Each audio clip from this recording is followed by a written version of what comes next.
नमस्कार भाइयों और बहनों, आप सभी का मेरे YouTube channel advance astro scholar में हार्दिक स्वागत है।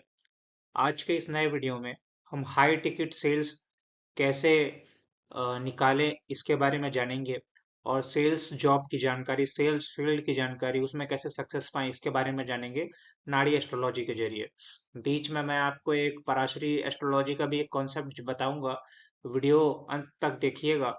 आपको हो सकता है एक दो स्लाइड देख के लगे कि ये सारी जानकारी हमें पहले से ही थी, लेकिन हो सकता है कुछ ऐसा चीज आपको जरूर बताऊं जो आपको शायद पहले से ना पता हो, वो जान के आपको मदद मिले।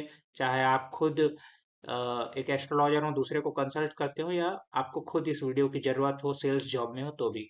चलिए वीडियो शुरू करते हैं। तो जब हम यंग होते हैं, जब हम अपना करियर शुरू कर रहे होते हैं और देखते हैं कि हम सबसे ज़्यादा आसानी से कैसे पैसा कमा सकते हैं, और अगर हमारे पास एजुकेशन भी कम होता है, तो हर कोई सेल्स जॉब की तरफ जाता है, क्योंकि सेल्स जॉब पाना बहुत ही आसान होता है और सेल्स जॉब में बड़ा बड़ा कमीशन होता है, specially high ticket sales job जैसे कि real estate, medical equipment, car, super car, big buildings, या इस तरह के जो सेल्स जॉब होते हैं, इसमें अगर एक भी सेल निकल जाता है, तो नॉर्मल जॉब का जो 6 महीने का, साल भर का जो सैलरी होता है, वो सिर्फ एक सेल में हमको मिल जाता है। इसलिए जब हम यंग होते हैं, ऑप्टिमिस्टिक होते हैं और अपना करियर शुरू कर रहे होते हैं, तो हम सेल्स जॉब को चुनते हैं कि मैं बड़ा ज्यादा से ज्यादा पैसा कमाऊंगा। और वो जॉब भी आसानी से मिल जाता है, उसमें एजुकेशनल जो क्वालिफिकेशन होता है वो भी कम रिक्वायरमेंट होता है। लेकिन जैसे ही हम अपना सेल्स जॉब शुरू करते हैं, तब हमें पता चलता है कि क्यों सेल्स जॉब में बहुत कम लोग ही सक्सेस पा पाते हैं। सेल्स निकालना बहुत ही मुश्किल होता है। कई बार तो एक एक हाई टिकट सेल्स निकाले में महीनों बीत जाते हैं, कई बार तो निकलता ही नहीं है, जॉब छोड़ देते हैं लोग, दूसरा जॉब शुरू कर देते हैं। सेल्स जॉब जितना आंखों में चमक लाता है, हाई इनकम बोल के, हाई कमीशन बोल के, लेकिन उतना ही टफ होता है। तो चलिए देखते हैं कि सेल्स जॉब या सेल्स का एस्ट्रोलॉजी क्या होता है।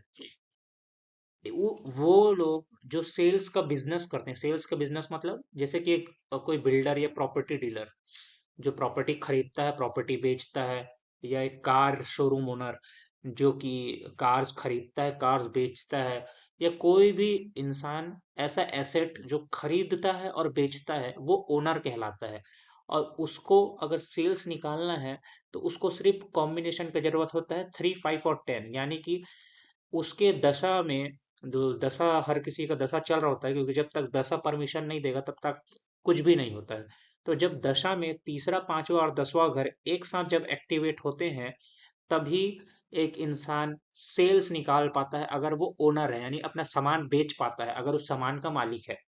लेकिन मान के चलिए, अगर आप सामान के मालिक नहीं है और आपको सामान बेचना है, तो ये मतलब आपको, अगर आप उसको बेचने का नौकरी करते हैं, सेल्स का जॉब करते हैं, या अगर आप कमीशन बेसिस पे हैं, तो आपको ये कॉम्बिनेशन की जरूरत होती है, यानी कि 3, 5, 10 की तो जरूरत होती ही है, लेकिन 2, 6, 10, 11 की जरूरत होती है। जब ये जब नंबर्स हैं, जब इन नंबर्स के साथ ऐड होते हैं, मतलब इन हाउसेस के साथ जब एक साथ ऐड होते हैं, तभी आप एज अ जॉब, या जब आप कमीशन में होते हैं, तब आप सेल्स निकाल पाते हैं। ये जितना ज्यादा स्ट्रांग होगा उतना अच्छा सेल्स निकलेगा, आसानी से सेल्स निकलेगा, उतना ज्यादा सेल्स निकलेगा। लेकिन ये कमजोर होगा तो आप सेल नहीं निकाल पाएंगे। कई बार लोगों की कुंडली में ये कॉम्बिनेशंस होते हैं, लेकिन वो सेल नहीं निकाल पाते, क्योंकि जिन प्लैनेट्स के अंदर ये कॉम्बिनेशन होते हैं, उन प्लैनेट्स की कभी दशा ही नहीं आती है। ठीक है। तीसरा जो ग्रह जो सेल्स को दर्शाता है, वो है मरकरी। कई लोगों के चार्ट में ये कॉम्बिनेशन होते हैं, लेकिन मरकरी इतना डैमेज्ड होता है कि वो सेल नहीं निकाल पाते हैं।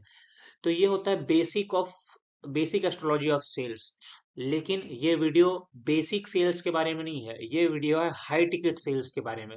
बेसिक सेल्स तो, सेल्समैन तो मतलब जो सेल्स जॉब कर रहे हैं उसमें लगभग लगभग 50% लोग बेसिक सेल्स कर लेते हैं।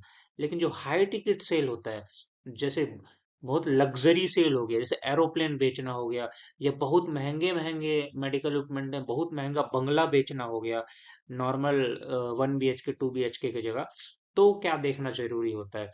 वहां खेल आ जाता है स्ट्रॉन्ग फर्स्ट और 11th हाउस का। यानी कि अगर आप प्रीवियस कॉम्बिनेशन देखेंगे तो वहाँ फर्स्ट हाउस का कोई रोल नहीं था, लेकिन जब आपको वही हाई टिकट सेल निकालना होता है तो वहाँ फर्स्ट हाउस और इलेवेंथ हाउस का, फर्स्ट हाउस का प्रेजेंट होना और इलेवेंथ हाउस का बहुत स्ट्रांग होना बहुत ज्यादा जरूरी हो जाता है। जब ये दोनों ऐड हो जाते हैं उन कॉम्बिनेशंस के साथ, तब जाके ही आप निकाल पाते हैं high ticket sales. High ticket sales निकालने समय आपको एक पराशरी लॉजिक में आपको बताता हूँ, जो पराशरी एस्ट्रोलॉजी में एक लॉजिक बताया जाता है कि सेल्स उस चीज का बहुत आसानी से निकलता है जो ग्रह आपके कुंडली में सबसे कमजोर हो। जो ग्रह आपके कुंडली में सबसे कमजोर हो उस ग्रह के जब उस ग्रह से जुड़े कोई चीज आप बेचते हैं तो वह बेचने में बहुत ही आसानी होता है।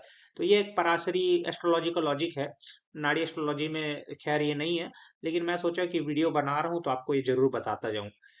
उसके बाद जो आपको पता होना चाहिए कि कब निकलता है आपका सेल या कब निकलेगा आपका सबसे हाई टिकट सेल, तो वो उस प्लानेट के दशा में निकलेगा जिस प्लानेट के नक्षत्र और उप नक्षत्र स्वामी उन कॉम्बिनेशंस को दिखाते हैं जो इस वीडियो में आपको अभी अभी बताए गए हैं। यानी कि सपोज आपका मंगल का महादशा चल रहा है या मंगल का दशा चल रहा है, चाहे महादशा चले चाहे प्रत्यंतर दशा चले चाहे सूक्ष्म दशा चले अंतर दशा चले, मतलब एक सिग्निफिकेंट दशा सीक्वेंस है। इन चारों में से कोई बहुत ज्यादा छोटा नहीं, इन चारों में से कोई एक सिग्निफिकेंट दशा सीक्वेंस चल रहा है आपका। और वो जो ग्रह है वो मंगल है, जिसमें मंगल का चल रहा है सपोज।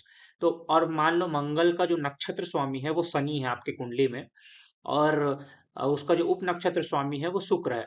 ये कुछ भी हो सकता है, मैं सिर्फ आप एक एग्जांपल बता रहा हूँ।